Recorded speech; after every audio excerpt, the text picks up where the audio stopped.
Yeah, hello everyone, this is Capitaland Ascott Trust first half 2024 financial results dated 26 July 2024. Right, how I'm going about doing this is that I'll talk about the first quarter results first, that means January to March results. Then I'll talk about January to June results, which is the first half of 2024. Right, so anyway, first quarter 2024 gross profits rose 15% year on year. Right, this is good because of stronger operating performance and contribution from new properties on a same store basis. That means if we exclude the acquisition and divestments, okay, it will only be up 7% year on year. Right, so that means to say their acquisitions and divestments contributed to this positive 15% number. Right, without it, it will be only 7%. Right, in first quarter 2024, they acquired 1 property and divested 5. Right, we look at where the gross profit come from. 64% come from stable income, 36% come from growth income, and they explain to here the growth income proportion is low, right? Because Q1 is seasonally a softer quarter for transient travel. There's not many people travel for vacation from January to March, right? So that's why the stable income proportion is higher. Right, we look at the first half 2024 results versus first half 2023 results. Revenue is up 11%, gross profit up 12%, but total distribution is flat, right? And you look at DPU, it's actually down 8%. So that means the money you get as dividends actually dropped by 8%, which is quite a bad performance, right? But here they show the adjusted total distribution, right, where they try and strip off the one-off things that cause this 8% drop, alright? So when they strip off the one-offs, actually the total distribution here improved by 8%, and the DPS, which is the money you get, actually only dropped by 1%. Right, so they're trying to say if we take off the one-off stuff, instead of dropping by 8%, the DPU only dropped by 1%. Okay, we look at the breakdown of where the drop came from, right? So the DPU dropped from 2.78 to 2.55, which is a 23 cents drop, but 20 cents of that 23 cent drop actually come from non-periodic items, which means to say they do not expect this to keep recurring in the future.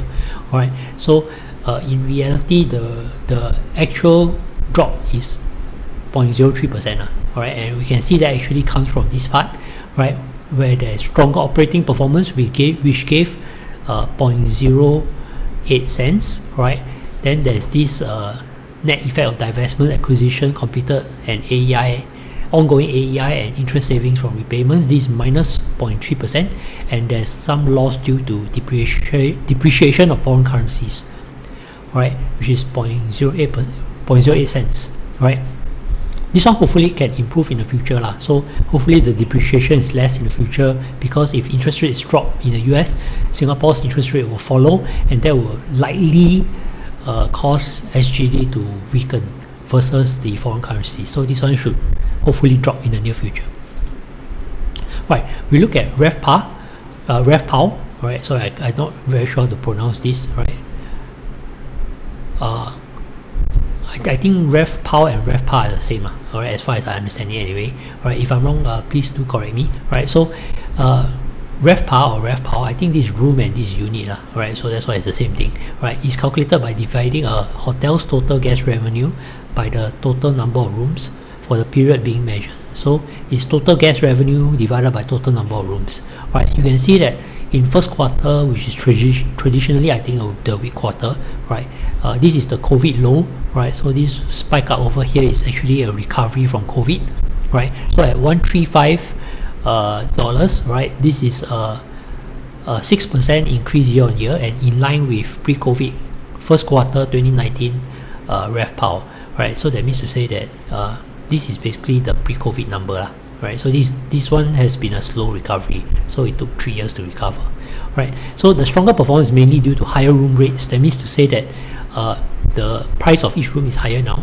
Right, average occupancy of the portfolio remains stable year on year at 73%, 88% of Q1 2019 levels. That means to say that the occupancy is lower than in 2019, but the reason why the RevPAR is the same is because per room, right, they actually charge more.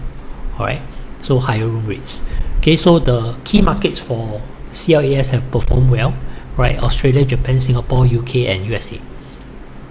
Right, this for second quarter, right? So just to be clear, the previous slide is first quarter. You can see that it's 135, right? Second quarter is 155. is a stronger quarter for CLAS, right? So you can see the recovery is a bit more smooth here for second quarter, and it's increased 4% year on year to 102% of pre-COVID levels, right? Again, it's due to an increase in room rate. Average occupancy of portfolio remains stable year on year at 75%, right? Japan and US led the growth, right? So this is for first quarter, right? So if we look at across the 5 key countries, right, Japan is doing very well. I think it's because Japanese yen is weakened, right? So that's why people go to Japan for holidays, right? UK is doing well as well, right? Australia, Singapore, and US. Okay, so first quarter results are very good. All right. If we look at this, which is the second quarter results, all right, is a bit of a mixed bag. Japan remains strong, right? Australia and UK are actually dropped in percentage terms, right? USA and Singapore a bit flattish. So we try and look at the what they say for US and US in the first quarter, right? So first quarter is January to March, right? It's up 4%, right? In this case, I believe it's second quarter, right? So this is April to June, right? So it's up 3%. So US is more or less okay, right? So this first quarter, second quarter, right? So we look at Singapore, right? I ordered this in order of the size of the assets, right? So you can see that US is 20% of total assets, so that's why US comes first, right? Then Singapore is 16% of total assets, that's why next is Singapore, right? You can see first quarter January to March is up 10%, right? Second quarter to second quarter 2024 is up 3%, right? So Singapore's improvement is less impressive in the second quarter. Sorry, Japan is strong both in first quarter and second quarter. Okay, Australia first quarter 10%, second quarter down 6%. UK down 1%, down 7%, right? So UK underperforming, right? I don't know why France they report in revenue, right? So it's up 12% and up 11%. Right, so these their divestments in 2023, alright. In 2024, they actually, I think they acquired this. Wait, let me check. Oh no, they divested this property. Alright, so they divested this property at premium over 19% premium over book value. Right, so again it's a positive thing. Alright, so this is the balance sheet as of 31st December 2023, right? So interest coverage ratio 4.4 times, okay? And you can see that clearly they have perpetual securities, so adjusted interest coverage ratio is 3.4 times, right? So it's not 4 times, it's actually 3.4 times, right?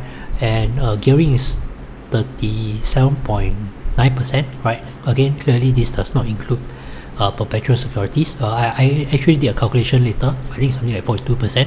Okay, I'll show you. Right. This is as of 30th June 2024. So this is a 6 months difference. This is 31st December 2023. This is 30th June 2024. Right. Interest coverage ratio has dropped to 3.7 times. Right. Even though gearing has dropped slightly. Right. And I believe it's mostly because of the fact that their borrowing cost has gone up to 3%. Right. You can see just now it's 2.4%. So now it's 3%, right? Borrowing cost has gone up, and if we look at interest coverage ratio for adjusted, right, including perpetual securities, right, it's going to be worse than this. Okay, I'm going to estimate if 4% drop by 0.3, right? So I estimate that this one dropped by 0.3 also. So maybe now the interest coverage ratio adjusted, right, is 3.1x, right? That's my estimate as of 30th June 2024. Right. Yeah, so this is the debt repayment as of 30th December 2023. So this is where all their increase in the borrowing costs come from, right? Why did it go from 2.4 to 3%? Primarily because the 18% debt here, they have refinanced some of it. They have actually refinanced, I think, 8%. Yeah, 8%. Yeah, so this is as of 30th June. They have 10% more to refinance, right? So just that 8% actually increased their cost of debt by quite a bit, right, by 0.6%. So I'm not sure how much this remaining part is going to increase this 3% by.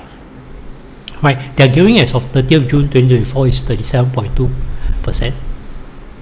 right? This is just perpetual securities, right? So I went to dig up the perpetual securities. They have two, 250 million and 150 million perpetual securities, of which this one they have already called it back, and then they have sent out a new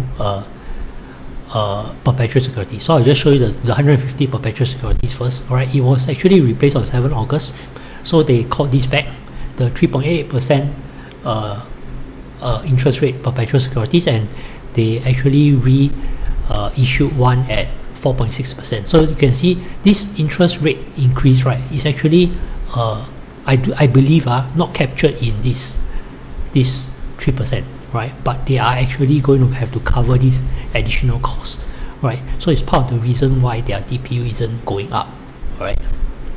The other one to worry about is this one.